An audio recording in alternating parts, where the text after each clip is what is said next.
This is about the McLaren wheel. You'll see there's 1 and 2 micro switches either side for the paddles.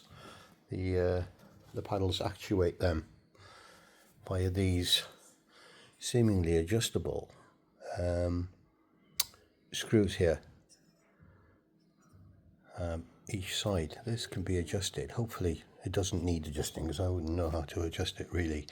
But the principle is that I think this is for the Pre Cog, the function that pre-selects the next gear you want rather than the one the car thinks you want. So if you've gone 1, 2, 3, the car would then assume you want the gear 4 next. But if you want 2, you pre-select 2 by half holding the downshift one. It's quite subtle, but you put it back like that, you can feel went too far then, and again. So you pull it back a bit to activate the first micro switch there with the red, and then when you want the gear you go right back. So back to there, that will pre-select the next gear you want, either up with this one on the right or down on the left. So pre-select like that.